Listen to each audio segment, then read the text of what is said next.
ස්වාමීන් වහන්සේගේ නාමයෙන් හැම කෙනෙක්ව පිළිගන්නවා මේ උදෑසනත්. උන්වහන්සේ බලවත්ව සිටිනවා. උන්වහන්සේ යහපත්ව සිටිනවා. උන්වහන්සේ ශුද්ධව සිටිනවා.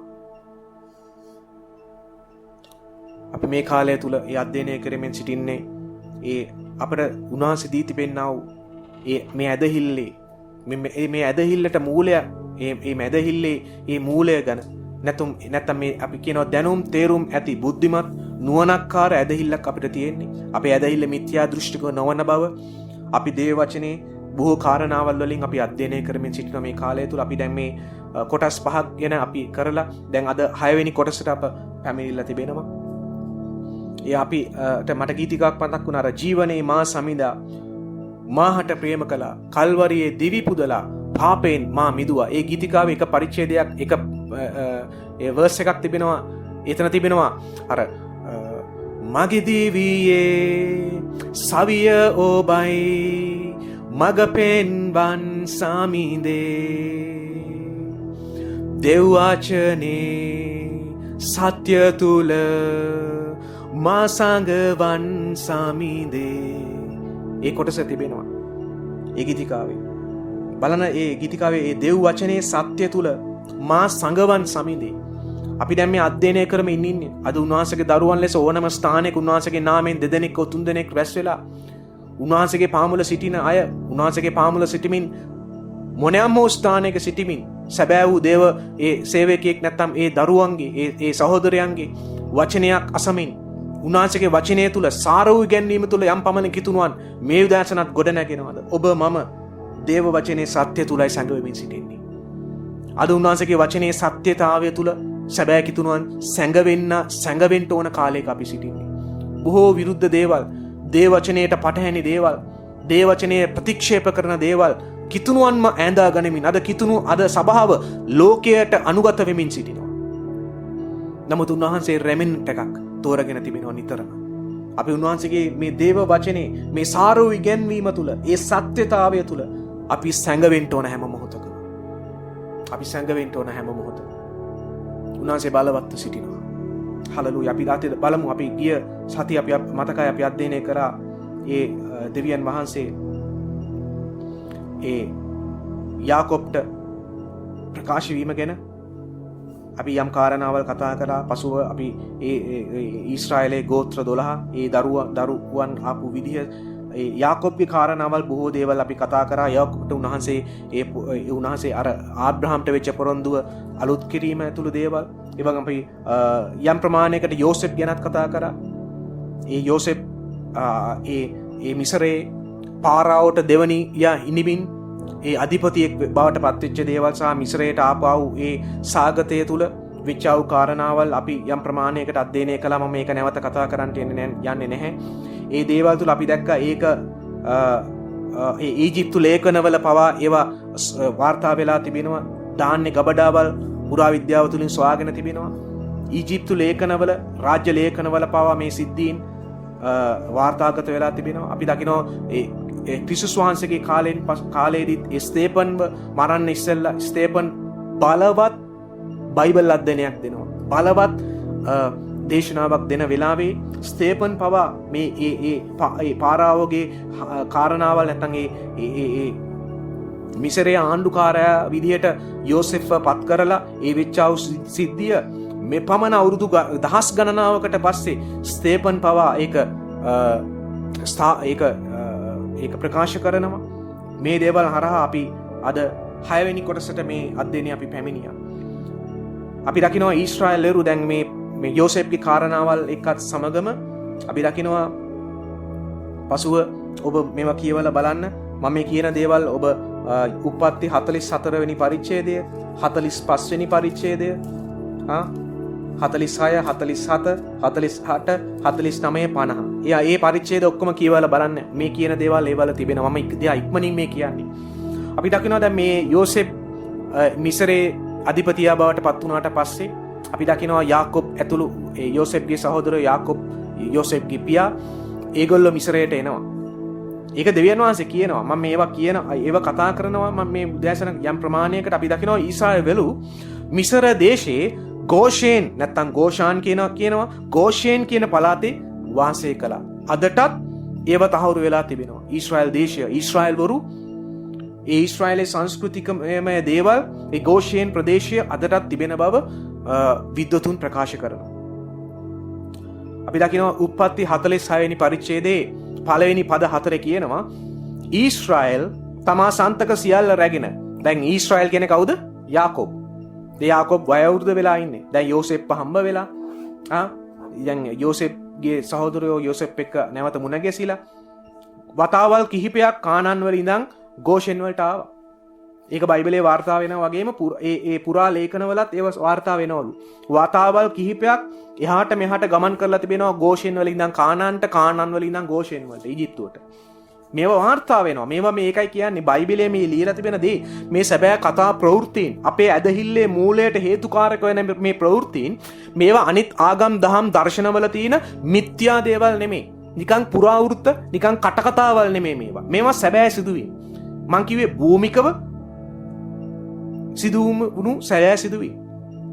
දැන් උප්පත්ති 46 1 ඉඳන් 4ට කියනවා ඊශ්‍රායල් එනම් යාකෝබ් ඊශ්‍රායල් තමා සන්තක සියල්ල රැගෙන ගමන්ගෙන බෙයර් ෂෙබාවට පැමිණ තමාගේ පිය වූ ඊසාක්ගේ දෙවියන් වහන්සේට පූජා ඔප්පු කළේය. දෙවියන් වහන්සේ රාත්‍රියේ දර්ශන වලින් ඊශ්‍රායල්ට කතා කොට කියන්නේ දැන් මෙතනදී යාකෝබ්ටයි මේ කතා කරන්නේ. යාකෝබ්නේ ඊශ්‍රායල් උනේ. ඊශ්‍රායල් දේශයට කතා කරනවා නෙමෙයි මේ ඊශ්‍රායල් කියන යාකෝබ්ට කතා කොට. යාකෝබ් යයි කීසේක. බලන්න මේක කන් දෙකට ඇහුනේ. හොඳේ ආත්මයට කතා කළා නෙමෙයි. මම මෙහියයි ඔහු කීවේය. එවිට උන්වහන්සේ දෙවියන් වහන්සේ යාකෝබ්ට නැත්තම් ඊශ්‍රායල්ට කියනවා මම දෙවියන් වහන්සේය. නුඹේ පියාගේ දෙවියන් වහන්සේය. මිස්රයට යන්න. දෙවියන් වහන්සේ තමයි අනුමත කරන්නේ. ඔගොල්ලෝ මිස්රයට යන්න. බය නොව. කුමක් හේඳ මම එහිදී නුඹ මහත් ජාතියක් කරන්නෙමි. මම නුඹ සමග මිස්රයට යන්නෙමි. සැබවින් මම නුඹ නැවත ගෙනෙන්නෙමි. යෝසෙප්ද ඔහුගේ අත නුඹේ ඇස් පිට තබන්නෙමි කීසේක. බලන්න දෙවියන් වහන්සේ මෙතනදී යාකෝබ් එනම් ඊශ්‍රායල්ට පොරොන්දු වෙනවා. ඔගොල්ලෝ යන්න මිස්රයට. දැන් මේ වෙලාවේදී මේ සාගතය පටන් අරගෙන ඉන්නේ. දැන් කට්ටියට කන්න නැහැ. දැන් අපි කලින් ගිය සතිය අධ්‍යයනය කළා. දැන් මිස්ර දේශයේ ඕන තරම් දැන් දාන්න තිබෙනවා. මොකද යෝසෙප්ව දෙවියන් වහන්සේ පාවිච්චි කරලා පුදුම දෙයක් දැන් මිස්රේ කරලා තිබෙනවා මේ වෙලාව වෙනකොට. ඒ කන්න හොඳටම ආහාරයක් තිබෙනවා මේ වෙලාවේ මිස්රේ. අර අවුරුදු 7ක් රැස් කරපු දේවල් මේ අවුරුදු 7 වසංග මේ සාගතයේදී පාවිච්චි කරන පිණිස. දැන් ඒක නිසා තමයි කානන් වලින් මේගොල්ලෝ එන්නේ. දැන් ඒගොල්ලෝ එනවා. යාකෝබ් ඇතුළු ඒ කට්ටිය බොහෝ අය මෙතන තව මේව ඔබ මේ පරිච්ඡේද කියවලා බලන්න. බලවත් සේනාවක් එන්නේ. ඊශ්‍රායල් ඒ වෙලාවේ කානාන් දේශයේ සිටින හැමෝම වගේ එනවා ගෝෂෙන් ප්‍රදේශයට. එතනදී තමයි මේ පොරොන්දුව නැවත දෙවියන් වහන්සේ දෙන්නේ. ඔයගොල්ලෝ මිස්රයට යන්න. මම මිස්රයේදී ඕගොල්ලන්ව මහත් ජාතියක් කරනවා කියලා දෙවියන් වහන්සේ කියනවා. අපි දකින්න එක වුණා. අපි දැන් මේ අධ්‍යයනයක බලන්න යනවා. දැන් මේ වෙලාවේ තාම මේ ඊශ්‍රායල් දේශෙන්නේ මේගොල්ලෝ ඉන්නේ. දෙවියන් වහන්සේ කියනවා මේ කාරණාවලදී නිසා ඔයා ඒගොල්ලෝ යන්න මිස්රයට. ඒ කියන්නේ ගෝෂෙන් ප්‍රදේශයේ තමයි ඒගොල්ලෝ පස්සේ වාසය කරන්නේ. ඔයගොල්ලෝ ඊශ්‍රායලට යන්න කියලා යාකෝබ්ට කියනවා. ඊශ්‍රායල්ට කියනවා. මම එහිදී නුඹව මහත් ජාතියක් කරනවා කියලා දෙවියන් වහන්සේ පොරොන්දු වෙනවා. ඒ වගේම නැවත කියනවා මම නැවත නුඹලව ගෙනෙනවා. මිස්ර දේශයෙන් නැවත මම ගෙනෙනවා. බලන්න. ඔයගොල්ලෝ මිස්රයේ දේශයට යන්න මම නැවත ගෙනෙනවා කියලා උන්වහන්සේ කිව්වා. අද අපි දන්නවා. ඔව් ඒගොල්ලෝ මිස්ර දේශයට ගියා. ගෝෂෙන් ප්‍රදේශයේ වාසය කළා. පසු කාලීනව යෝසෙප්ට පස්සේ ආවා වූ නරක පාරා වූ රජතුමාලා හරහා මොකද වුනේ? ඊශ්‍රායලයට අවුරුදු 430ක් වහල්කමේ ඉන්න සිද්ධ වුණා. මේව දෙවියන් වහන්සේ ඉදහරපු දේවල්.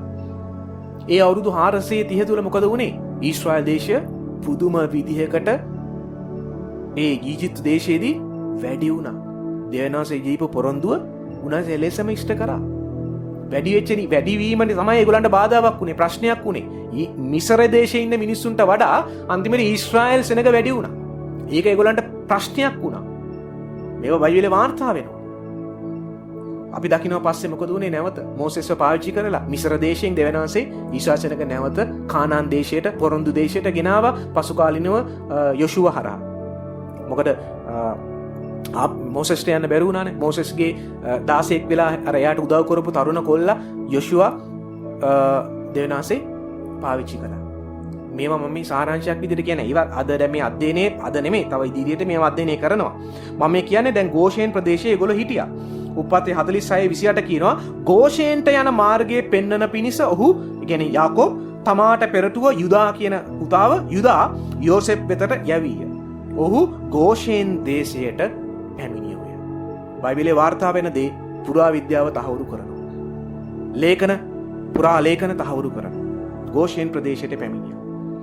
උපත්ති 47:27 ඉඳන් 31ට කියනවා ඊශ්‍රායල්වරු මිසර දේශයේ ගෝෂේන් පළාතේ වාසය කළෝය. බයිබල් ලියලා තියෙනවා ඒක එලෙසම වුණා. ඒක අදටත් සාක්ෂි තිබෙනවා. ඔහු එහි ගම් බිම් බලාගෙන සපලව අතිශයින් බෝ වූයේ. බලන්න බයිබලයේ කියන දෙවනන්ස වෙච්ච පොරොන්දු ඉෂ්ට වෙන විදිය. යාකෝබ් මිසර දේශයේහි 17 අවුරුද්දක් ජීවත්ව සිටියේය. මෙසේ යාකෝබ්ගේ ජීවිතයේ අවුරුදු ගණන 147ක් විය. 147ක් නේ, ඒක එහෙමම තමයි. බයිබලයේ වාර්තා වෙනවා යාකෝබ්ගේ වයස සත්‍ය වෙලාවේ. ඊශ්‍රායල් නසින කාලයේ ආසන්න වූයේ. ඊශ්‍රායල් නසින කාලයේ ආසන්න වූයේ. ඒ කියන්නේ කවුද? යාකෝබ් නසින කාලයේ ආසන්න වුණ කෙනේ. දැන් ඊශ්‍රායල් නැත්නම් යාකෝබ් වයෝවෘද්ධ වෙලා වයස්ගත වෙලා අවුරුදු 147ක් වෙලා දැන් එයා මැරෙන්න කාලේ ආසන්න වුණාලු. ඔහු තමාගේ පුත්‍රෝ යෝසෙප් කැඳවා. දැන් මේගොල්ලෝ තාම දැන් ඉන්නේ දැන් කොහෙද? ඊජිප්තුවේ ගෝෂේන් කියන ප්‍රදේශය තමයි දැන් මේගොල්ලෝ වාසය වෙලා. ඒගොල්ලෝ දැන් වැඩි වර්ධනය වුණාලු. බයිබලයේ කියනවා අවුරුදු කීපයක් ගමන් කළා. අවුරුදු 17ක් වෙනවා දැන් මේ වෙලාවේ මේ වෙනකොට. ඔහු තමාගේ පුත්‍රෝ යෝසෙප් කැඳවා. ඔහුට කතා කොට නුඹෙන් මට කරුණාව ඇත්නම් නුඹේ අත මගේ කලවය යට තබා ගිවිස මට කරුණාවෙන් සහ සැබෑකමෙන් ක්‍රියා කරන්න.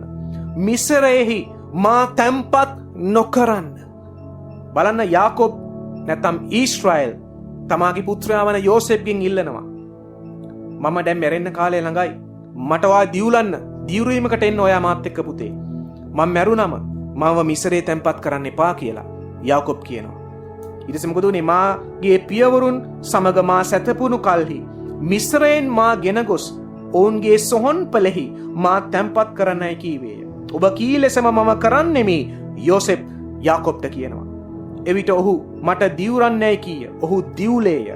ඊශ්‍රායල් ඇඳ ඉස්සරහා දෙසට හැරි නමස්කාර කළේය. මේවා තවත් කියවලා බලන්න. මේක එලෙසම සිද්ධ වුණා. ඊට පස්සේ බලන්න උපත්ති මේ කියවලා බලන්න යාකෝබ්ගේ මරණය වාර්තා වෙනවා බයිබලයේ. යාකෝබ්ගේ භූමි දාණය උපත්ති 50 වෙනි පරිච්ඡේදයේ සඳහන් වෙනවා. එලෙසම සිද්ධ වුණා. මෙයා පාරාවෝගෙන් අවසර අරගෙන යෝසෙප් ඒ දේශයට ගිහිල්ලා ඒ කිව්ව විදිහටම යාකෝබ්ව ඒ ස්ථානවල තැන්පත් කළා. ඒකට අවසර දුන්නා පාරාවෝ රජතුමා. ඒකට සහායත් වුණා පාරාවෝ රජතුමා. මේවා බයිබලයේ වාර්තා වෙනවා. මේවා බයිබලයේ වාර්තා වෙනවා. මේවා මේ විහිළු කතා, මේවා මේ පුරාවෘත්ත කතාවල් නෙමෙයි, සැබෑ සිදුවීම්. අපි දකින උප්පත්ති 50 වෙනි පරිච්ඡේදයේ 24 ඉඳන් 26ට කියනවා යෝසෙප් තමාගේ සහෝදරයන්ට කතා කොට මම නසිමි. දැන් මේ යෝසෙප්ගේ නසින කාලය අවසන් වුණා. දැන් මේ කලින් අපි කතා කරේ යාකෝබ්ගේ නසින කාලය. දැන් යෝසෙප් නසින කාලය ආවිල්ලා. මම දන්නේ යෝසෙප්ට මේ වෙලාවේ කොච්චරක් වයසද කියලා මට මතක නැහැ. දැන් යෝසෙප් තමාගේ සහෝදරයන්ට කතා කළා. තාමත් දැන් මේගොල්ලෝ ඉන්නේ මිසර දේශයේ. ඊජිප්තුවේ ගෝෂේන් ප්‍රදේශයේ. යෝසෙප් තමාගේ සහෝදරයන්ට කතා කොට මම නසිමි. ඒත් දෙවියන් වහන්සේ සැබවින්ම නුඹලා බලා වදාරා ආබ්‍රහම්ටද ඊසාක්ටද යාකෝබ්ටද දෙන පිණිස දිවුල දේශයට මේ දේශයෙන් නුඹලා ගෙන යනවා ඇතැයි කීවේය. බලන්න යෝසෙප් ඇදහිල්ලෙන් ඒ දේ දකිනවා. දැන් අපි නම් මේවා දකින්නේ වෙච්ච නිසා. අපේ ඇදහිල්ලේ මූලයන් කියලා අපි දැන් මේවා කතා කරන්නේ. මේවා වෙලා ඉවරයි. අද අපිට තිබෙන ඇදහිල්ල පොරොන්දු දේශය. අපි පොරොන්දු දේශය දැකලා නැහැ. දැන් ඒ වෙලාවේ යෝසෙප් ආබ්‍රහම්ලා ඊසාක්ලා යාකෝබ්ලා දැන් මෙතනදී යෝසෙප් පොරොන්දු දේශයට ගිහිල්ලා නැහැ තාම. නමුත් බලන්න ඇදහිල්ලෙන් යෝසෙප් කියනවා එයාගේ සහෝදරයන්ටත් කතා කරලා කියනවා උන්වහන්සේ මොකද්ද කියන්නේ? දෙවියන් වහන්සේ සැබවින්ම නුඹලා බලා වදාරා ආබ්‍රහම්ටද ඊසාක්ටද යාකෝබ්ටද දෙන පිණිස දිවුල දේශයට මේ දේශයෙන් නුඹලා ගෙන යනවා ඇතැයි කීවේය කියලා ඇදහිල්ලෙන් යෝසෙප් යම් ප්‍රකාශනයක් කියනවා. බලන්න යෝසෙප්ගේ ඇදහිල්ල. තවද යෝසෙප් ඊශ්‍රායල් පුත්‍රයන්ගෙන් දියුරුමක් ගනිමින් දෙවියන් වහන්සේ සැබවින්ම නුඹලා දෙස බලා වදාරනවා ඇත. එවිට නුඹලා මාගේ ඇට මෙතනින් ගෙනයන්ට ඕනෑයයි කීවේය. යෝසෙප් 110 අවුරුද්දක් වයස්ව මලේය. ඔහු ඔහුගේ මිනිය සුවඳ ද්‍රව්‍ය ගල්වා ආරක්ෂා කළෝය. බලන්න යෝසෙප්ට තිබුණ ඇදහිල්ල. යෝසෙප් කියනවා නුඹලා පොරොන්දු දේශයට යනකොට මගේ ඇටත් ගෙනියන්න. මගේ ඇටත් ගෙනියන්න. යෝසෙප් කියනවා. බලන්න යාට තිබුණ ඇදහිල්ල. යෝසෙප්ට තිබුණ ඇදහිල්ල බලන්න. ඒක බයිබලයේ වාර්තා කරනවා ඉදිරි පදවල. මම ඒක පදක් දැන් ගන්න යනවා. යෝසෙප්ට තිබුණ ඇදහිල්ල බලන්න දරුවනේ. ඇදහිල්ලෙන් යෝසෙප් දකිනවා පොරොන්දු දේශයට ඊශ්‍රායලය යනවා. ඇදහිල්ලෙන් යෝසෙප් දකිනවා යෝසෙප්ගේ මලමිනිය මිනියේ ඇටකටු. යෝසෙප් කියනවා ඇදහිල්ලෙන් නුඹලාගේ මගේ ඇට ඊජිප්තුවේ තියන්න එපා. මගේ ඇට නුඹලා ගෙනියන්න යනකොට කියලා කියනවා. බලන්න ඇදහිල්ල. බලන්න ඇදහිල්ල. දැන් මේ දේ කියලා කොච්චර අවුරුදු ගානක් ගියාද මේ දේ වෙන්න? අවුරුදු 400 ගණනාවක් ගියා මේ දේ වෙන්න. යෝසෙප් කිව්වේ නෑනේ මගේ මිනිය ගෙනියන්න කියලා. යෝසෙප් කිව්වේ මගේ ඇට ගෙනියන්න. යෝසෙප් දන්නවා යම් කාලයක් යයි කියලා කියන්නේ. යෝසෙප් කිව්වේ නෑ මගේ දේහය ගෙනියන්න කියලා. මගේ ඇට ගෙනියන්න කියලා කිව්වේ. අවුරුදු 400 ගානක් ගියා මේ දේ වෙන්න. අවුරුදු 400 ගානකට පස්සේ මේ දේ සිද්ධ වුණා. දැන් එයා ඒ වෙනකම් බලන්න මිසරයේ මිනි පෙට්ටි එක තබනා. මිසරයේ මිනි පෙට්ටි එක තිබුවා කියන සමහරවිට මමියක් විදිහට තිබ්බද මම දන්නේ නැහැ. මොකද මිසර දේශයේ ඒ කාලේ තිබුණු ඒ අර වේද දේවල් සහ ඒ කාලේ තිබුණු ආයුර්වේද දේවල් තුල මිනිය අපි දකිනවනේ අදත් මමීස් ඔය හම්බ වෙන්නේ. ඒවල හැමවල් තාම තියෙනවා. ඒවල ඒ කාලේ තිබුණු ඒ ඖෂධීය ගුණය මේ රසායන අද කාලේ මේ එම්බාම් කරන වගේ මේ රසායනික දේවල් නෙමෙයි. ඒ කාලේ ආයුර්වේද දේවල් ශාක වලින් ගත්ත ආයුර්වේද දේවල් රසායනික බෙහෙත් නෙමෙයි. ඒව වලින් තමයි මේ ඒ දේහය ගලලා පෙට්ටි එක තැබුවේ ආරක්ෂා වන පිණිස. පස්සේ බලන්න නික්මයාම 13 වෙනි පරිච්ඡේදයේ 19 මොකද්ද වෙන්නේ? දැන් මේ අවුරුදු 430කට පස්සේ දෙවනවසේ මෝසෙස් තෝරගත්තා ඊශ්‍රායල් සෙනග දැන් හිටියා වූ මිසර දේශයෙන් ගෝෂාන් ප්‍රදේශයෙන් ගලවලා මිසර දේශයෙන් ගලවලා පොරොන්දු දේශයට ගෙනියන්න ගමන පටන් අරගෙන ගන්න වෙලාවේ මොකද කියන්නේ? අරගත්තට පස්සේ මොකද වෙන්නේ? නික්මයාම 13:19 වාර්තා වෙනවා. මෝසෙස්ද යෝසෙප්ගේ ඇට තමා සමග ගෙන ගියෝය. මක්නිසාද යෝසෙප් සැබවින් දෙවියන් වහන්සේ නුඹලා දෙස බලනසේක නුඹලා සමග මගේ ඇට මෙතනින් ගෙන යන්න ඕනා යයි ඊශ්‍රායල් පුත්‍රයන් තදින් දිවුරවා තිබුණේය. අවුරුදු 400 ගණනාවකට පස්සේ මෝසෙස් මේක දැනගන්නවා. එතකොට මෝසෙස් හිටියද අවුරුදු 400 ගණනකට ඉස්සෙල්ලා. මෝසෙස් මේවා දැනගෙන මිසර දේශයෙන් යන වෙලාවේ ගමන පටන් අරගන්න වෙලාවේ අපි දකිනවා මෝසෙස් යෝසෙප්ගේ ඇට අරගත්තා. ඒ කියන්නේ ඒ තැම්පත් කරපු අවුරුදු 430කට ඉස්සෙල්ලා අර තැම්පත් කරපු ඒ ස්ථානයෙන් ඒ පෙට්ටියෙන් පෙට්ටිය අරින්න නැති ඒගොල්ලෝ. ඒ කියන්නේ පෙට්ටිය ඇරලා යෝසෙප්ගේ ඇටකටු අරගෙන ඒවත් අරගෙන තමයි ගමන පිටත් වුනේ. පුදුමයි මට හිතාගන්න බෑ මේ බයිබලේ. පස්සේ යොෂුවගේ කාලේ ඒ කියන්නේ ක්‍රිස්තු පූර්ව 1300 ගණන් 1400 ගණන් වල යොෂුවගේ කාලේ වාර්තා වෙනවා. යොෂුවා 24:32 තවද ඊශ්‍රායල් පුත්‍රයෝ මිස්රයෙන් ගෙනාවා වූ යෝසෙප්ගේ ඇට ෂෙකෙම්හි යාකෝබ් විසින් ෂෙකෙම්ගේ පිය වූ හමෝර්ගේ පුත්‍රයන්ගෙන් රිදී 100කට මිලේටගත් බිම් කොටසෙහි තැම්පත් කළෝය. ඒවා යෝසෙප් පුත්‍රයන්ට උරුමයක් වූයේ. බලන්න ඒ දේ සිද්ධ වුණ විදිය. යොෂුවගේ කාලෙදී බලන්න ඒ මෝසෙස්ගේ කාලේ ගෙනාව වූ ඇට යොෂුවගේ කාලේ වෙනකොට ඒවා තැම්පත් කරා පොරොන්දු දේශේ. මට හිතාගන්න බෑ බයිබලේ. මට හිතාගන්න බෑ බයිබලේ. පුදුමයි. උන්වහන්සේගේ වචනේ පුදුමයි. පොඩ්ඩක් හිතන්න මගේ දරුවනේ. දේව දරුවනේ මේවා හිතන්න. දැන් මේ අධ්‍යයනය තුල දැන් කොටස් 6 වෙනි කොටස අපි මේ අධ්‍යයනය කරන්නේ. පෞද්ගලික මගේ ඇදහිල්ලේ මූලයන් වන මේ බයිබලයේ සත්‍යතාවයන් අද මට නොපෙනෙන පොරොන්දු දේශයට යන්න තිබෙන මේ ඇදහිල්ලේ මූලයන් වල තිබෙනවා. පුදුම දේවල් මේ කාරණාවල්. සත්‍ය සිදුවීම් මේ කාරණාවල්. පොඩ්ඩක් හිතලා බලන්න මේ දේවල් තුල. පොඩ්ඩක් විවෘත මනසකින් මේවා හිතලා බලන්න දරුවනේ. හේබ්‍රෙව් 11 වෙනි පරිච්ඡේදයේ 22 වෙනි පදේ පාවුලුතුමා මෙන්න මෙහෙම කියනවා. යෝසෙප් තමාගේ අන්තිමය ලං වූ කල ඇදහිල්ලෙන් ඊශ්‍රායල් පුත්‍රයන්ගේ පිටත්ව යෑම සඳහන් කොට තමාගේ ඇට ගැන අන දුන්නේය. ඇදහිල්ලේ ශ්‍රේෂ්ඨවන්තයන් ගැන ඒබ්‍රේය 11 වෙනි පරිච්ඡේදයේ කතා කරනවා ලිස්ට් එකක්. එතනදී පාවුලතුමා කියන අලුත් ගිවිසුමේ බලන්න ඇදහිල්ලෙන් තමාගේ අන්තිමයට ලං වූ කල යෝසෙප් ඇදහිල්ලෙන් ඊශ්‍රායල් පුත්‍රයන්ගේ පිටත් වීම සඳහන් කරා. ඇදහිල්ලෙන් සඳහන් කළා. අපි දැන් කලින් එක බැලුවා. ඊට පස්සේ මොනවද ඊශ්‍රායල් පුත්‍රයන්ට පිටත් වීම සඳහන් කරලා ඇදහිල්ලෙන් තමාගේ ඇටගෙන අන දුන්නා. බලන්න මේ සිදුවීමට පස්සේ අවුරුදු 1400 ගණනකට පස්සේ මේ සිදුවීම වෙලා අවුරුදු 1400 ගණනකට පස්සේ ක්‍රිස්තු වර්ෂ ඒ පළවන සියවසේ ඒ පළවන ගණන්වල ඒ පාවුලතුමා ජීවත් වෙච්ච කාලේ යේසුස් මාගේ මරණයට පස්සේ පාවුලතුමාගේ කාලෙදී බලන්න මේවා නැවත තහවුරු වෙන විදිය. මේවා තහවුරු වෙන විදිය. ඒ දේවල් වල තිබුණු ඇදහිල්ල සුදාත්තනන් වහන්සේ පාවුලතුමා තුලින් ප්‍රකාශ කරන විදිය.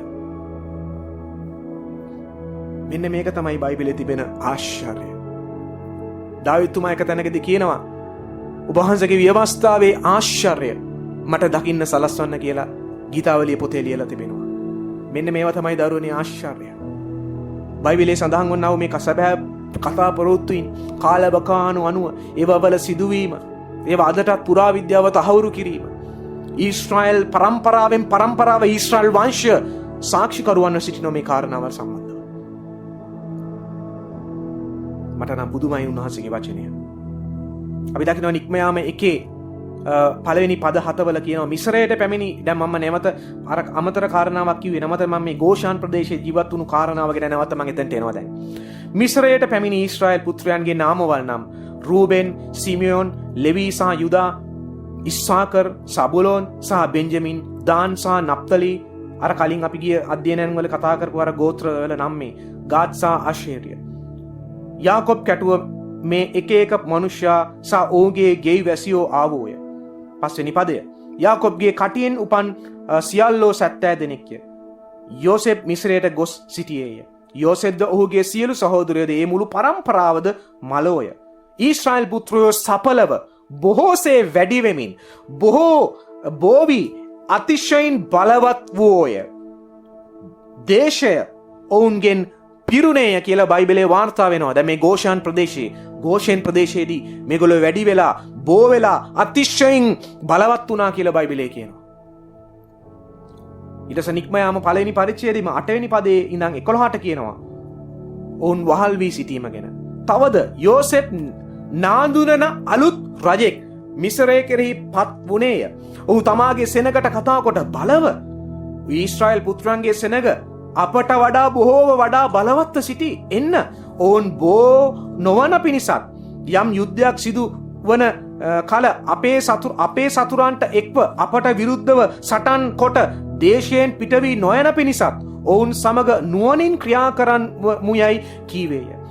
එසේ හේයින් ඔවුහු බරවැඩ පැවරීමෙන් ඔවුන්ට පීඩා කරන පිණිස ඔවුන් කෙරෙහි විධානවරුන් පත් කළෝය. ඔහු පීතෝම් සහ රාම්සෙස් නම් ගබඩා නුවරවල් පාරාවෝ හට ගොඩ නැගුවෝය. බයිබලයේ මේවා වාර්තා වෙනවා. මේවා ඊජිප්තු ලේඛන වල වාර්තා වෙනවා. අපි දකිනවා තවද ඊජිප්තුවේ ඊශ්‍රායල් සෙනග සිටි බව වතාවල් කිහිපයක් කානාන් වල සිට ඊජිප්තුවට පැමිණි බවත් ජනාවාස තිබුණු බවත් විශේෂයෙන් මේ ගෝෂාන් නැත්තම් මේ ගෝෂෙන් ඒ ප්‍රදේශයේ ඒ නැගෙනහිර නයිල් ඩෙල්ටාවේ පහළ මම මේ පෙන්නන මේ මැප් එකේ ප්‍රකාරයට මෙන්න මේ ගෝෂෙන් කියන ප්‍රදේශයේ ඒ ඊජිප්තුවේ ඒ ස්ථානයේ තමයි ඒගොල්ලෝ හිටියේ. ඒ පහළ ඊජිප්තුවේ පිහිටා ඇති බව විශ්වාස කරනවා. පුරාවිද්‍යාත්මක සාක්ෂි ඊජිප්තු ශිලා ලේඛන කැටයම් හා පැපිරස් පත්‍රවල ඒ තොරතුරු සඳහන් වෙලා තිබෙනවා. කෙසේ වෙතත් නිශ්චිත යොමු කිරීම නොමැති වූවද ඊජිප්තුවේ දෛනික ජීවිතවල බයිබලානුකූල රූප අදටත් මවනවා කියලා විද්වතුන් කියනවා. නිදසුනක් වශයෙන් හේබ්‍රේවරුන් සාරවත් ගෝෂෙන් දේශයේ වෙහෙස මහන්සි වී වැඩ කළ දා සිට නයිල් ඩෙල්ටාවේ පෙනුම සුළු වශයෙන් වෙනස් වී තිබෙනවා. ශාස්ත්‍රීය ගම්බිම් ප්‍රදේශවල ගොවීන් තවමත් කළු පොළවේ වියගහ කළ ඒ මීහරකුන් සමග වැඩ කරනවා. ඒ සංස්කෘතිකමය දේවල් අදටත් තිබෙනවලු. ෂඩ්ඩෝස් ඒ කාලේ තිබුණු ඒ දිගුලී කණුවකින් වතුර අදින ක්‍රම, එලිමහන් මඩ උදුන්වල ඒ මුහුන් නොදැමූ රොටි පිලිස්සීම, සීනායි අර්ධද්වීපයේ වියලි මුඩුබිම් අද පෙනෙන්නේ මෝසෙස්ගේ පොරොන්දු දේශය සෙවීමේදී ඒ අරහා ඒ සැරිසැරූ විට ඇති වූවාට වඩා අඩුවෙන් නෙවේ. බයිබලේ විද්වතුන් වාර්තා කරනවා මේ දේවල්. අදටත් ඒ ගෝෂාන් කියන ප්‍රදේශයේ ඊශ්‍රායල් සම්භවයක් තිබෙන බව විද්වතුන් කියනවා. පුරා විද්‍යාව ඇතුළු ඉතිහාසඥයෝ පවා ඒව සනාථ කරනවා. දැන් මේවා වෙලා අවුරුදු කොච්චරක් වෙනවද අද වෙනකොට? දැන් මේ කාරණාවල් සිද්ධ වුණේ මීට අවුරුදු 3400 ගණනකට විතර ඉස්සෙල්ලා. ඒකයි කියන්නේ බයිබලයේ පුදුමයි. බයිබලයේ කතා ප්‍රවෘත්ති පුදුමයි. සැබවින්ම පුදුමයි. අපි දකිනවා දෙවියන් වහන්සේ සහ ආබ්‍රහම්, ඊසාක් සහ යාකෝබ් අතර ගිවිසුමට දිගටම ඒ ගිවිසුමට උන්වහන්සේ විශ්වාසවන්ත සිටිය අතර ඒ ගිවිසුම දිගටම පැවතුණු ඊශ්‍රායල් පරම්පරාව පුරාවට මේක පැවතුණා. මෙම පොරොන්දුව ඇති මිනිසුන්ගෙන් යුත් ජාතියක් බිහි වුණා. වසර දහස් ගණනාවක් ගිවිසුම තබා ගත්තා. නමුත් ආබ්‍රහම්, ඊසාක් සහ යාකෝබ් ඒ දෙවියන් වහන්සේ විසින් තෝරාගත් ඔවුනොවුන්ගේ පරම්පරාව මෙන් සරල මිනිසුන් ඒගොල්ලොත්.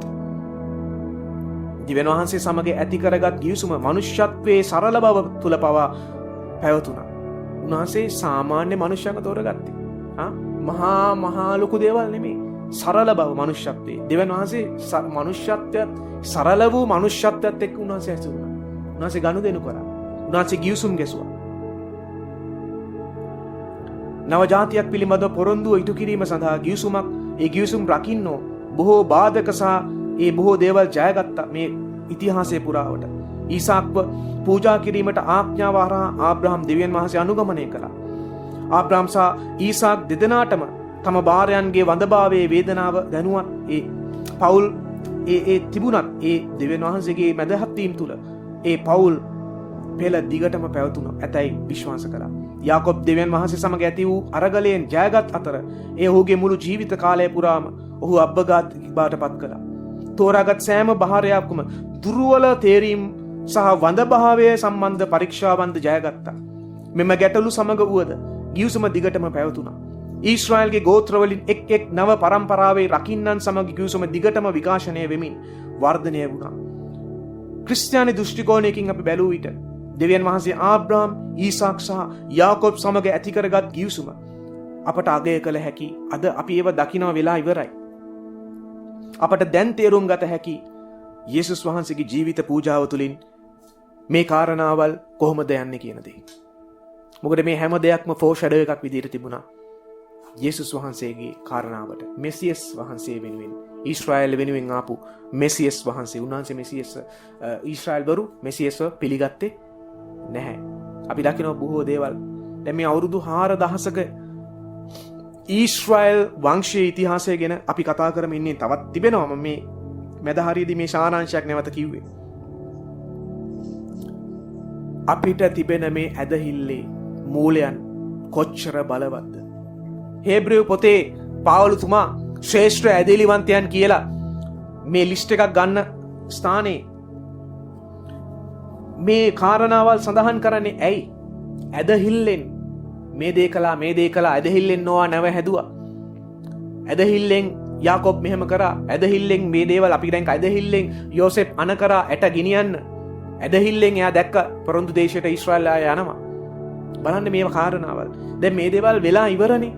ඉතින් මම මේ කියන්නේ මේ අධ්‍යයනය තුළ දිගින් දිගටම කියන්නේ ඊශ්‍රායල් දේශය තුළ අවුරුදු 4000ක් තිස්සේ වෙච්චා වූ මේ දේවල් අද අපටගේ ඇදහිල්ලට අපේ ඇදහිල්ලේ මූලයන් ලෙස කොප්පම්මන්න බලවත්ව තිබෙනවද? ඒකයි මම කියන්නේ මේ ශුද්ධ බයිබලයේ ඉගැන්වීම් තුළ සැබෑ කිතුණුවන්ට තිබෙන්නා වූ මේ ඇදහිල්ල බෞද්ධයන්ට ඔවුන්ගේ ආගම, ඔවුන්ගේ දහම, ඔවුන්ගේ දර්ශනයන් වල තිබෙන ඇදහිල්ලට වඩා කොපමණ බලවත්ද? ඒකයි මට කියන්න ඕනේ. හින්දු භක්තිකයෝ, මුස්ලිම් භක්තිකයෝ, ඕනෝන්ගේ ආගම්, දහම්, දර්ශන ඒගොල්ලොන්ටත් තියෙන ඇදහිල්ලක්නේ. ඒගොල්ලෝ දැකලා නෙමෙයි අද මේ කිතුණුවන්ට මිත්‍යා දෘෂ්ටික ඇදහිලිකාරයෝ කියලා මේ බෞද්ධයෝ චෝදනා කරන්නේ. බෞද්ධයොත් ඉන්නේ මිත්‍යා දෘෂ්ටි. බෞද්ධයෝ තමයි මිත්‍යා දෘෂ්ටික ඇදහිලිවල ඉන්නේ. කිතුනෝ නෙමෙයි. මිත්‍යා දෘෂ්ටික ඇදහිලිවල ඉන්න කිතුනොත් ඉන්නවා සෙට් එකක් වෙනම රෝමාන කතෝලික අය. මැටි රූප ගල් පිළිමවලට නමස්කාර කර කර මැරිච්ච සුද්ධවන්තයන්ට යාඥා කර කර. ඒවා වෙනම දෙයක්. ඒගොල්ලෝ බයිබලයට පටහැනිව ගමන් කරන ආයතනයක් ඒක. ඒක නෙමෙයි මම කියන්නේ. සැබෑ කිතුනුවන්ට තිබෙන ඇදහිල්ල මේ කිතුනුවන්ට චෝදනා කරන බෞද්ධයන් ඇතුළු මේ අන්‍ය ආගමිකයන්ට තිබෙන ඇදහිල්ලට වඩා කොච්චර බලවත්ද කියන දෙයි මට කියන්න ඕනේ මෙතන. කොච්චර තහවුරු සාක්ෂිද? කොච්චර බලවත්ද? බෞද්ධයෝ ඇදහිල්ලෙන් තමයි සිද්ධාර්ථ ගෞතමතුමා විශ්වාස කරන්නේ. ඇදහිල්ලෙන් තමයි එයාගේ කතා ප්‍රවෘත්තීන් ඒවා වෙනස් වුණා, විකාශනය වෙලා වෙනස් වුණා. මොකද සිද්ධාර්ථ ගෞතමතුමා දේශනා කරපු කාලේ ඒවා ලේඛනගත වුණේ නෑ. අවුරුදු පරගානකට පස්සේ ඒවා ලේඛනගත වෙන්න පටන් ගත්තේ. බයිබලේ එහෙම නෙමෙයි. පරගානකට පස්සේ ලේඛනගත වෙන්න පටන් ගන්නකොට ඒවට බොහෝ දේවල් මිශ්‍ර වුණා, බොහෝ බොරුව මිශ්‍ර වුණා, බොහෝ මනුෂ්‍ය නියෝග මිශ්‍ර වුණා. ඒක අද මනුෂ්‍ය පිළිගන්නවා ඒවා. බෞද්ධයොත් ඒවා පිළිගන්නවා. නමුත් බයිබලේ එහෙම නෙමෙයි. ඒකයි තියෙන විශේෂත්වය. අසින්දුතු සාක්ෂිකාරයෝ නෑ මේ කියන බොහෝ ආගම් දහම්වල බෞද්ධයන් තුල පවා සිද්ධාර්ථ ගෞතමා කරපු බොහෝ දේවල් වලට අසින්දුතු සාක්ෂිකාරයෝ සහ ඒවා හරියට ඒ කාලේ ලේඛනගත වීමක් තිබුණේ නෑ. ඒවා නිකන් කටකතාවල් වලට ආවා. ඒවල ඇත්ත බොරුව පස්සේ කාලේ ඒවා ප්‍රකාශ වෙයි. සිද්ධාර්ථ ගෞතමතුමා නිර්වාණය කියලා බයිබලයේ අපි විශ්වාස කරන්නේ නැති ඒ මිත්‍යාවකට එයා ගියා කියලාද අද බෞද්ධයෝ ඇදහිල්ලෙන් විශ්වාස කරන්නේ දකින්න නැතුව. ඉතින් ඒගොල්ලොත් ඉන්නේ ඇදහිල්ලක්. බයිබලයේ කෝණයෙන් නම් ඒක මිත්‍යා දෘෂ්ටික ඇදහිල්ලක්. අපි දන්නවා ඒක. නමුත් අපිට තිබෙන ඇදහිල්ල මිත්‍යාවක් නොවන බවටයි මේ තහවුරු කරන්නේ මම මේ. තේරෙනවද කියන දේ? බයිබලෙත් එක්ක කවුරු හරි වාද කරන්න ආවොත් බෞද්ධයෙක් හරි ආවොත් බෞද්ධයන්ගේ ඇදහිල්ල බාධාවටපත් වෙනවා. ඒක පරීක්ෂාවටපත් වෙලා ඒක යටපත් වෙනවා ඒගොල්ලන්ගේ ඇදහිල්ල. මොකද බයිබල ඇදහිල්ල විතරයි බලවත්. මේ ශුද්ධ ලියවිල්ල අපි දැන් මේ කොටස් 6ක් තිස්සේ දැන් මේ කතා කරන්නව මේ දේවල් තමයි බලවත්. මේ සාක්ෂි ඇසින් දුටුවා වූ සාක්ෂි අවුරුදු 4000ක ඉතිහාසය බලවත්ව තිබෙනවා උන්වහන්සේගේ කාරණාවල්. ඊශ්‍රායල් දේශය අදටත් සිටිනවා. අද ඊශ්‍රායල් දේශයේ බොහෝ අය දෙවියන් වහන්සේ පිළිගන්නේ නැහැ. අද ඊශ්‍රායල් දේශයත් පාපය තුල නීතිගත කරමින් පාපය තුල යනවා. අද ඊශ්‍රායල්ගෙන් බහුතරයක් දෙවියන් වහන්සේව විශ්වාස කරන්නේත් නැහැ. නමුත් මේ සියලු දේ සාක්ෂි දරනවා දෙවියන් වහන්සේට. මොකද ඒකට කියන්නේ? ඉදිරියේදී මොකද වෙන්නේ යන්නේ?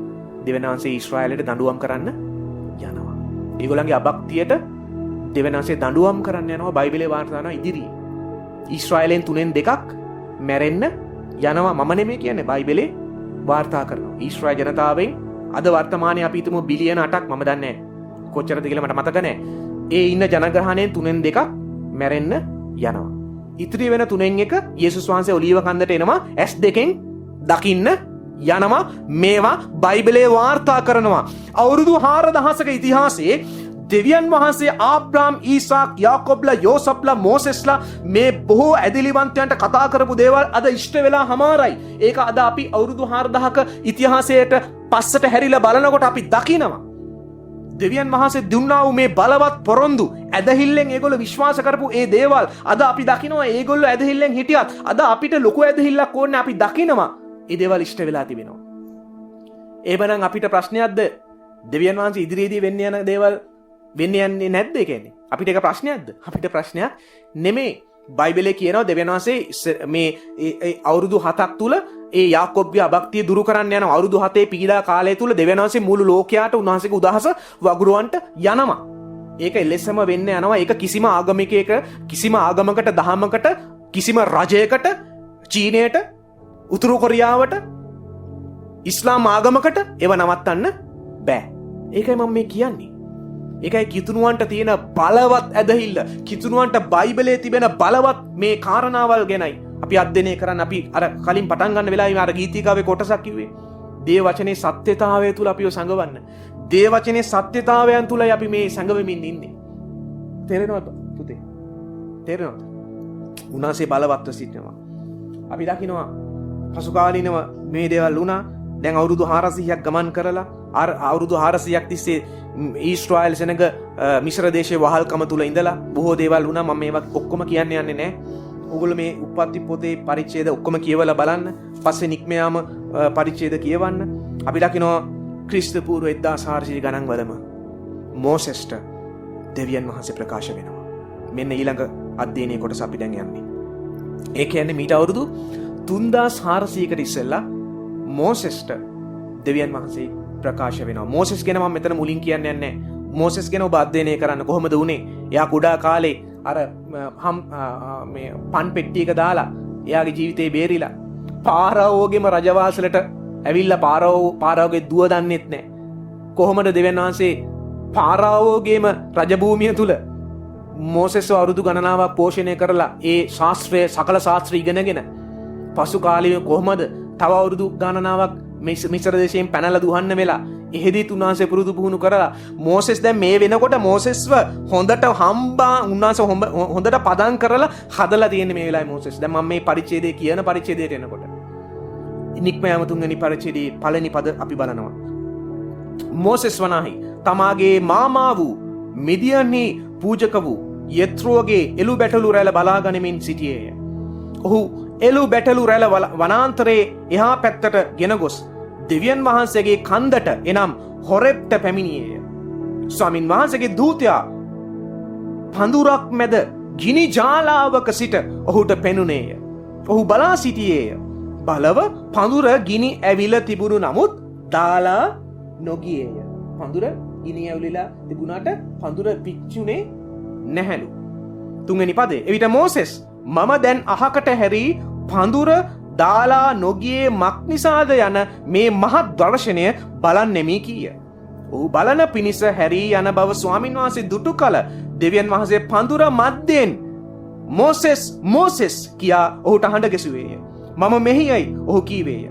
උන්වහන්සේ මෝසෙස්ට කතා කොට මෙතනට ලං නොවව නුඹේ පාදවලින් නුඹේ වහන් ගලවව මක්නිසාද නුඹ සිටින ස්ථානය ශුද්ධ භූමියක් යයි කීසේක. උන්වහන්සේ තව දුරටත් මම නුඹේ පියාගේ දෙවියන් වහන්සේය, ආබ්‍රහම්ගේ දෙවියන් වහන්සේය, ඊසාක්ගේ දෙවියන් වහන්සේය, යාකොබ්ගේ දෙවියන් වහන්සේය යයි කීසේක. මෝසෙස් සමාගේ මුහුණ වසා ගත්තේය. ඊට පස්සේ කියනවා ඔහු දෙවියන් වහන්සේ දෙස බලන්ට බය විය. තවද ස්වාමින් වහන්සේ කතා කොට මිසරයේ වසන මාගේ සෙනගගේ පීඩාව සැබවින්ම දුටිමි. ඔවුන්ගේ විධානවරුන් නිසා ඇති ඔවුන්ගේ මොරගැසීම ඇසීමි. මක්නිසාද ඔවුන්ගේ දුක් දනිමි. එබැවින් මිසරවරුන්ගේ අතින් ඔවුන් නිදහස් කර ඒ රටින් පිටත් කොට යහපත් වූ විශාල වූ දේශයකට කිරීසා මීපැණි ගලා යන්නා වූ දේශයකට එනම් කානානිවරුන්ගේද හීත්වරුන්ගේද අම්මෝරිවරුන්ගේද පෙරිස්සිවරුන්ගේද හිවීවරුන්ගේද යෙබූසිවරුන්ගේද ඉඩමකට පමුණුවන්ට බැස්සෙමි. දැන් බලව ඊශ්‍රායල් පුත්‍රයන්ගේ මොරගැසීම මා වෙතට පැමිණ තිබේ. මිස්රවරුන් ඔවුන්ට කරන පීඩාවත් දුටිමි. ඉතින් එන්න නුඹ මාගේ සෙනග වූ ඊශ්‍රායල් පුත්‍රයන් මිස්රයෙන් පිටතට ගෙන එන පිණිස මම පාරාව වෙතට නුඹව යවන්නෙමි කීසේක. දැන් මේ ස්ථානයේදී බලන්න මෝසෙස්ට දෙවියන් වහන්සේ ප්‍රකාශ වෙනවා. මෝසෙස්ට දෙවියන් වහන්සේ ප්‍රකාශ වෙනවා මේ අවුරුදු 3400කට ඉස්සෙල්ලා සැබෑ සිදුවීම. මොකද මේව පසු කාලිනවත් නැවත වාර්තා වෙනවා. අපි දකිනවා මේ කාරණාවේදී දැන් මේ අවුරුදු 430ක් පමණ ගත වෙලා දැන් මේ වෙලාව වෙනකොට. දැන් මෙතනදී බලන්න දෙවියන් වහන්සේ මෝසෙස්ට ප්‍රකාශන වෙනකොට එයා උන්වහන්සේ ප්‍රකාශ වුණේ කොහොමද? මම නුඹලාගේ පියවරුන් වන ආබ්‍රහම්, ඊසාක්, යාකොබ්ගේ දෙවියන් වහන්සේ. දැන් යාකොබ් අන්තිමට ජීවත් වුණේ මීට අවුරුදු 400 ගානකට ඉස්සෙල්ලා. දෙවියන් වහන්සේ බලන්න මේ පොරොන්දු අලුත් කරන විදිය. උන්වහන්සේ ආබ්‍රහම්, ඊසාක්, යාකොබ්ගේ දෙවියන් වහන්සේ. උන්වහන්සේ ඉස්මායිල්ගේ දෙවියන් වහන්සේ නෙමෙයි. නැවත මම තහවුරු කරනවා. උන්වහන්සේ වර්තමාන මේ ඉස්ලාම් ආගමේ දෙවියන් වහන්සේ නෙමෙයි. අල්ලා කියන දෙවි නෙමෙයි උන්වහන්සේ. ඒ වෙන කෙනෙක්. එයාව අපිට අදාළ නැහැ සැබෑ කිතුණුවන්ට. අපි අදහන්නේ කවුද? ආබ්‍රහම්, ඊසාක්, යාකොබ්ගේ දෙවියන් වහන්සේ කියන්නේ කවුද? ඊශ්‍රායල්ගේ දෙවියන් වහන්සේ. අරාබි දෙවියන් වහන්සේ නෙමෙයි අපි අදහන්නේ. ඊශ්‍රායල්ගේ දෙවියන් වහන්සේ. මාක් 12 වෙනි පරිච්ඡේදයේ 26 සඳහන් වෙනවා යේසුස් වහන්සේගේ කාරණාවකදී තවද මලෝන්ගෙන් නැගිටින බව ගැන නම් දෙවියන් වහන්සේ කතා කොට මම ආබ්‍රහම්ගේ දෙවියන් වහන්සේය, ඊසාක්ගේ දෙවියන් වහන්සේය, යාකොබ්ගේ දෙවියන් වහන්සේය මෝසෙස්ට කී බව ඔහුගේ පොතේ පඳුර ගැන සඳහන් වූ තැන නුඹලා කියෙව්වේ නැද්ද? දැන් මෙතනදී බලන්න යේසුස් වහන්සේ තහවුරු කරනවා මේ කාරණාවල්. කවුරු හරි යේසුස් වහන්සේට ගෞරව කරනවා නම් අපි විශ්වාස කරන්න ඕනේ යේසුස් වහන්සේ මේක තහවුරු කරා උන්වහන්සේගේ ශ්‍රී මුඛයෙන්. මෝසෙස්ගේ බලන්න ඔහුගේ පොතේ පඳුර ගැන සඳහන් වූ තැන මහා ලොකු ප්‍රශ්න ගැටලු ආందోලනාත්මක දේවල් තියෙනවා පංච පුස්තකේ ලිව්වේ කවුද කියලා. බයිබලයේ මෙතන යේසුස් වහන්සේ කියනවා ඔහුගේ පොතේ. මෝසෙස් තමයි පංච පුස්තකේ ලිව්වේ. මොකද යේසුස් වහන්සේම කියනවා ඔහුගේ පොතේ. ඔහුගේ පොතේ කියලා යේසුස් වහන්සේම කියනවා.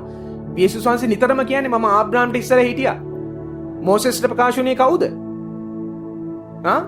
යේසුස් වහන්සේ තමයි, දෙවියන් වහන්සේ තමයි ඒ කාලේ උන්වහන්සේට ප්‍රකාශ වුණේ. යේසුස් වහන්සේ මේ සියල්ල දන්නවා. උන්වහන්සේ තමයි මෝසෙස් එක්ක ඒ වෙලාවේ හිටියේ. දෙවියන් වහන්සේ ආත්මයක්. එවනම් අර මෝසෙස් අත්දැකුවේ දෙවියන් වහන්සේගේ පශ්චාත් භාගය දැක්කේ. අර ගලක හංගලා අතින් වහලා ඒ මහිමාන්විත යේසුස් වහන්සේවයි දැක්කේ. මෙතන යේසුස් වහන්සේ ඒක මතක් කරනවා. ඒක තහවුරු කරනවා. තහවුරු කරනවා. මේවා බයිලා නෙමෙයි දේවදරුවනේ. යේසුස් වහන්සේව විශ්වාස කරන්නේ නැති අයට අපිට වැඩක් නැහැ. ඒගොල්ලෝ කොහොමත් යන්නේ ගිනිවිලට. බයිබලයේ කියන ආයෙ අපිට ඒ ගැන කතා දෙකක් නැහැ. යේසුස් වහන්සේ විශ්වාස කරන්නේ නැති අය ගැන මට දුකකුත් නැහැ. ඒගොල්ලෝ විනාශ වෙනවා. ඒගොල්ලෝ ගිනිවිලට යනවා. ඒ ගැන මට දුකක් නැහැ. අවංකව මං කියන්නේ. මට නම් ඒ ගැන දුකක් නැහැ. හැබැයි නොදැනුවත්ව යේසුස් වහන්සේගේ සුභාරංචිය ඒකයි මනුෂ්‍ය බයිබලයේ නියෝගයක්. යේසුස් වහන්සේ නියෝග කළේ යේසුස් වහන්සේගේ සුභාරංචිය මනුෂ්‍යයන්ට ප්‍රකාශ කරන්න. ඒක අපිට කාගෙන්වත් අවසර ගන්න ඕනේ නැහැ. රජයෙන් අවසර ගන්න ඕනෙත් නැහැ. ඒකට අපි දෙවියන්වහන්සේගේ සැබෑ කිතුණුවන්. අන්‍ය ආගමිකයන්ගෙන් අවසර ගන්න ඕනෙත් නැහැ. සුභාරංචිය ප්‍රකාශ කරන්න ඕන අපි. යේසුස් වහන්සේගේ කාරණාවල් සැබෑ කිතුණු දරුවන් බයිබලයේ කිතුණුවන් ප්‍රකාශ කරන්න ඕන. පිළිගන්න අය පිළිගනි, පිළිගන්නේ නැති අය පිළි නොගනි. පිළි නොගන්න අය දැනටමත් උදාහසේ දරුවන්ව සිටිනවා. පිළි නොගත් අය පිළි නොගත් නිසාම දෙවියන්වහන්සේගේ උදාහසට භාජනය වෙනවා. බයිබලයක වාර්තා කරන. ඒගොල්ලෝ මැරිලා ගිනිවිලට යනවා. එහෙම ඒක විය යුතුයි. පිළිගන්නේ නැත්නම් ඉතින් මොනා කරන්නද වෙන?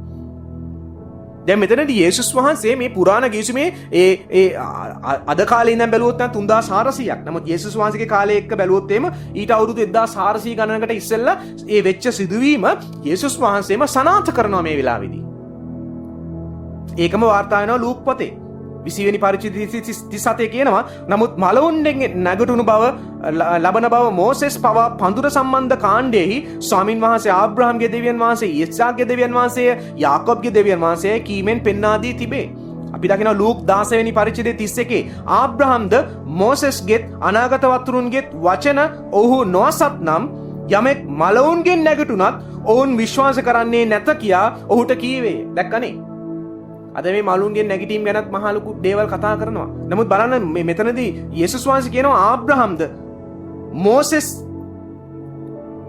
මෝසෙස්ගෙත් අනාගත වතුරුන්ගෙත් වචන ඔහු නොඅසත් නම් යමෙක් මලුන්ගෙන් නැගටුණත් ඔවුන් විශ්වාස කරන්නේ නැත කියා ඔහුට කීවේ කියලා කියනවා.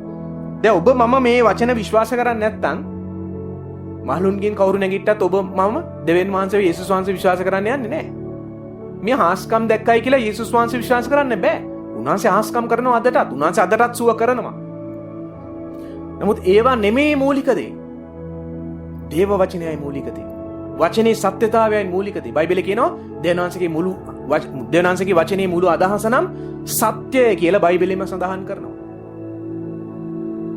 අපි දකිනවා යොහාන් 5 වෙනි පරිච්ඡේදය 46 මේවා කලින්නුත් අපි කතා කළා. අර මේ සමාරී ස්ත්‍රීගේ කාරණාවට යේසුස් වහන්සේ කියනවා මක්ජන නුඹලා මෝසෙස් විශ්වාස කරනවා නම් මාත් විශ්වාස කරනවා ඇත කියලා යේසුස් වහන්සේම කියනවා. කුමක් හේින්ද? ඔහු මා ගැන ලිව්වේය. බලන්න යේසුස් වහන්සේ කියනවා හලෝ මෝසෙස් තුමා ලිව්වේ මම ගැන. යේසුස් වහන්සේ කියනවා. ද්විතීය කතාව 18 වෙනි පරිච්ඡේදයේ 15 ඉඳන් 19ට මෝසෙස් ලියනවා මොනවද? මෝසෙස් ලියනවා මෙතනදී මීට අවුරුදු 1400 ගානකට ඉස්සලා මෝසෙස් ලියනවා මා සමාන අනාගත වතුරු කෙනෙක් නුඹලා අතුරෙන් නුඹලාගේ සහෝදරයන්ගෙන් නුඹේ දෙවි වූ ස්වාමින් වහන්සේ නුඹට නැගිට්ටුවා දෙනවා ඇත. මේ යේසුස් වහන්සේගෙන අනාගත වාක්‍යයක් මේ කියන්නේ. නුඹලා එතුමාට ඇහුම්කම් දෙන්නහුය. ඒ හැටියට හොරෙබ්හි රැස්වීමේ දවසේදී නුඹ කතා කොට මා නොනස්නා පිණිස මාගේ දෙවි වූ ස්වාමින් වහන්සේගේ හඬ නැවත මට නොඇසේවා. මේ මහත් ගින්නත් තවත් මට නොපෙනේවයි නුඹ නොපෙනේවයි කියා නුඹේ දෙවියන් ස්වාමින් වහන්සේගෙන් නුඹ ඉල්ලුවේය. ස්වාමින් වහන්සේ මට කතා කොට ඔවුන් කී දේ මනා ලෙස කීවෝය. මම ඔවුන්ගේ සහෝදරයන්ගෙන් නුඹ හා සමාන අනාථ වතුරු කෙනෙකු ඔවුන්ට නැගිට්ටුවා දී මාගේ වචනය ඔහුගේ මුඛයේ තබන්නෙමි. මා ඔහුට අනකල සියල්ල ඔහු ඔවුන්ට කියන්නේය. මාගේ නාමයෙන් ඔහු කතා කරන මාගේ වචනවලට අහුම්කම් නොදෙන කිසිවෙක් ඇද්ද මම ඔහුගෙන් පලිගන්නෙමි. දෙවියන් වහන්සේ මෝසෙස්ට කිව්වා. දැන් මේ කවුරු ගැනද මේ කිව්වේ? මේ එකත් ස්ථානයක් මෙවැනි ආකාරයේ පුරාණ කිවිසුම පුරාටම බොහෝ දේවල් කතා කරනවා යේසුස් වහන්සේ ගැන. යේසුස් වහන්සේම කියනවා හලෝ මෝසෙස් තුමා මම ගැනයි ලිව්වේ. යේසුස් වහන්සේ කියනවා හලෝ යේසුස් වහන්සේ කියනවා මේ හලෝ මෝසෙස් මං ගැනයි ලිව්වේ. බලන්න යේසුස් වහන්සේට තිබෙන කොන්ෆිඩන්ස් එක. උන්වහන්සේ තමයි දෙවියන් වහන්සේ. උන්වහන්සේ තමයි දෙවියන් වහන්සේගේ රූපාකාරය. අපගේ පාපය අපගේ අයිතිකම් වෙනුවෙන් ජීවිතේ පූජා කරන උන්වහන්සේ මනුෂ්‍ය කයක් අරගෙන පැමිණියා. දමලන රෝම පොතේ 9 වෙනි පරිච්ඡේදයේ 15 වෙනි පදයේ කියනවා මක්නිසාද මම දයාවෙන්ට කැමති තැනැත්තාට දයාවන් නෙමි. අනුකම්පා කරන්නට කැමති තැනැත්තාට අනුකම්පා කරන්නෙමි. උන්වහන්සේ මෝසෙස්ට කීසේක. දැන් මේ පාවුලුතුමා උපුටා ගන්නෙ. දැන් මේ කාරණාව දැන් පාවුලුතුමා පවා දැන් බලන්න තෝරාවෙන් නැත්තම් ඒ මෝසෙස්ගේ කාරණාවක් නික්ම යාම 33 වෙනි පරිච්ඡේදයේ 19 වෙනි පදය උපුටා ගන්නවා රෝම පොතේදී පාවුලුතුමා. ඒ නික්ම යාම 33 19 කියනවා මෝසෙස්ට දෙවියන් වහන්සේ උන්වහන්සේද මම මාගේ සියලු ගුණවන්තකම නුඹ ඉදිරි පිටින් යන්ට සලස්වා ස්වාමින් වහන්සේගේ නාමය නුඹ ඉදිරි පිට ප්‍රකාශ කරන්නෙමි. මම කරුණාවෙන්ට කැමති තැනැත්තාට කරුණා කරන්නෙමි. මම දයාව පෙන්වන්නට කැමති තැනැත්තාට දයාව පෙන්වන්නෙමි කීසේක. මම මේ දේවල් කිව්වේ මේවා මම දිගට කතා කරන්නේ නැහැ මෝසෙස්ගේ කාරණාවල්. නමුත් බලන්න මෝසෙස්ට අපි දැන් ආබ්‍රහම් ඊසාක් යාකොබ්ලා ඒ වගේම යෝසෙෆ්ලා මේගොල්ලන්ට දෙවියන් වහන්සේ ඉලිදරව් වෙලා උන්වහන්සේ පුදුම දේ භූමිකව කාලවකවානු සහිතව උන්වහන්සේ කරපු දේවල් අදටත් පුරාවිද්‍යාව ඉතිහාසය ඊශ්‍රායල් පරම්පරාව සාක්ෂි දරන සැබෑ සිදුවීම් අපේ ඇදහිල්ලේ මූලයන් ගැන මේ අපි කතා කරමින් සිටින අතර බලන්න මේ කාරණාවේදී දැන් මේ මෝසෙස්ට දෙවියන් වහන්සේ ඉලිදරව් වෙන කාරණාවත් අපි දකිනවා ඒක පරම්පරාවට ඈවා. ඒවා ඒ කාලෙම ලේඛනගත වුණා. ඒ වගේම අපි දකිනවා යේසුස් වහන්සේ තමාගේ ශ්‍රී මුඛයෙන්ම ඒවා උපුටා අරගෙන ඒ යේසුස් වහන්සේම තහවුරු කරා මේ කාරණාවල්. පඳුර ගාවේදී මෝසෙස්ට එළිදරව් වුණේ කවුද කියන දේත්. මෝසෙස් කාගෙනද ලිව්වේ කියන දේ යේසුස් වහන්සේ සනාථ කළා. මෙච්චර දේවල් මෙච්චර සිදුවීම් හරහා අද අපි ඇවිල්ලා ඉන්නේ. මම ගැලීම ලබනකොට මගේ ජීවිතේ මට බයිබලය ගැන දැනුමක් තිබුණේ නැහැ. මේ කිසි දෙයක් මම දන්නේ නැහැ. නමුත් මම අදහන්න පටන් ගත්තා. ඒ ඇදහිල්ල දෙවියන් වහන්සේගේ ලැබුණු කාරණාවක්, දීමනාවක් ඒක. මම අදහන්න පටන් ගත්තා. නමුත් මේ ඇදහිල්ල අපි පොලිෂ් කරගන්න ඕන. ඇදහිල්ල නැමැති නැව බිඳගන්නේ නැතුව අපි ඉන්න ඕන. ඒ වෙනුවෙන් අපි දේව වචනේ සත්‍යතාවය තුල සැඟවෙන්න ඕන. අපි ගීතිකාව මම කලින් උටා කරගෙන කිව්වේ. අපි මේ වචනේ අධ්‍යයනය කිරීම තුළ මේ ඊශ්‍රායල් සෙනග තුළ දෙවියන් වහන්සේ කිව්ව දේවල් අද වෙලා තිබෙනවා. මේ ඉතිහාසයේ අවුරුදු 4000ක ඉතිහාසයේ කුඩා කොටස් අපි මේ අධ්‍යයනය කරමින් අපි මොනවද මේ කරන්නේ? දේව වචනේ සත්‍යතාවය තුළ අපි සැඟවෙනවා. මේ සැඟවීම තුළ දේව වචනේ මේ සාර වූ ඉගැන්වීම මේ සත්‍යතාවයන් තුළ ඔබ මම සැඟවෙන කල අපිට තිබෙන මේ ඇදහිල්ල තව තවත් බලවත් වෙනවා. මොකද ඇසීමෙන් ඇදහිල්ල පැමිණෙනවා. ඇසීමෙන් ඇදහිල්ල පැමිණෙනවා. ඇසීම එන්නේ කොහෙන්ද? දේව ක්‍රිස්තුස් වහන්සේගේ වචනේ. අපි දැන් මේ ක්‍රිස්තුස් වහන්සේගේ වචනේ අසනකොට විශේෂයෙන් දැන් මේ අධ්‍යයනයේ කොටස අපි දැන් මේ 6 වෙනි කොටස ඉන්නේ. මේ කොටස් 6 ඔබ අධ්‍යයනය කරනකොට ඔබ මම ඒ වචනේ දේව වචනේ අපි අසනකොට මොනවද වෙන්නේ? ඇදහිල්ල ඇසීමෙන් මොනවද වෙන්නේ? ඇසීම එන්නේ කොහෙන්ද? වචනේ එන්නේ. වචනේ අපි කියවනකොට වචනේ ආධාරනකොට ඇසීම එනවා. ඒ ඇසීමෙන් ඇදහිල්ල එනවා. ඔබට මට තිබෙන ඇදහිල්ල කොපමණ බලවත්ද දේවදත්ත? කොපමණ බලවත්ද? අද දවසට මම මේ කාරණාවල අද අධ්‍යයනය අවසන් කරනවා. අපි ඊළඟ දවසේ බලමු මිසරයට පීඩාව ආපු දේවල්, තවත් දේවල් තිබෙනවා. මේ කාරණාවලදී ඒ මිශ්‍රයට පීඩාව එවීම ක්‍රිස්තු පූර්ව මේකත් මේ 1400 ගණන් වල අවුරුදු 430ක වහල්කමට පසුව වෙච්ච දේවල්. ඒවා බයිබලයේ වාර්තා වෙනවා. ඕගොල්ලෝ බලන්න නික්මයාම පරිච්ඡේද කියවලා බලන්න. නික්මයාම පළවෙනි පරිච්ඡේදවල ඉඳන්ම ඒ දිගටම කියවලා බලන්න.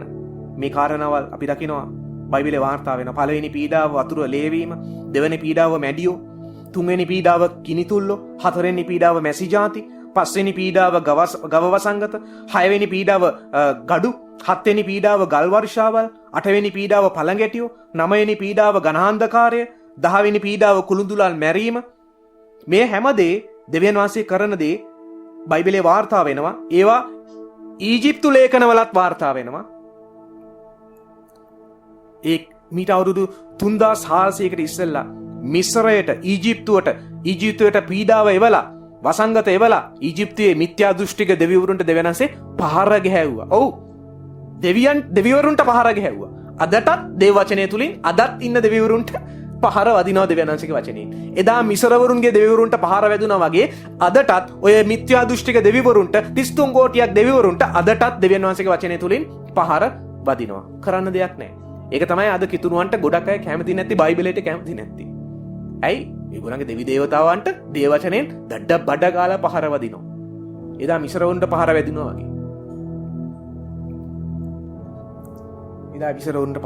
වගේ. මම මේ කොටස ලබන සතියේ අපි බලමු. අද දවසට මම මේ අධ්‍යයනය අවසන් කරනවා. බලන්න. මේ අධ්‍යයනය තුල අපි 6 වෙනි කොටසේ සිටි අද අපි අධ්‍යයනය කරපු දේවල් තුල අපි දකිනවා ඇදහිල්ල නම් බලාපොරොත්තු වන දේවල් ගැන සහතිකය, නොදක්නා දේවල් ගැන ඔප්පුවය. ඔව්, ඒ කාලේ මේ ආබ්‍රහම්ලා, ඊසාකලා, යාකෝබ්ලා, මෝසෙස්ලා ඒ හැම කෙනෙක්ට තිබුණ ඇදහිල්ල මේක තමයි. අද අපිට මේ තියෙන ඇදහිල්ල තමයි. හැබැයි අපට තියෙන ඇදහිල්ලට බොහෝ බෑකප් දේවල් අපිට තියෙනවා. එදාම් ආබ්‍රහම්ට මොකද්ද තිබුණ බෑකප් එක? එයා ඇදහෙව්වා. එයාට ඓතිහාසික තොරතුරු තිබුණේ නැහැ අදහන්න. ඉතිහාසයක් තිබුණේ නැහැ අදහන්න එයාට. නමුත් අද අපිට අවුරුදු 4000ක ඊශ්‍රායල් ඉතිහාසයක් තියෙනවා අදහන්න. ඒකයි මම මේ කියන්නේ මේ දේ.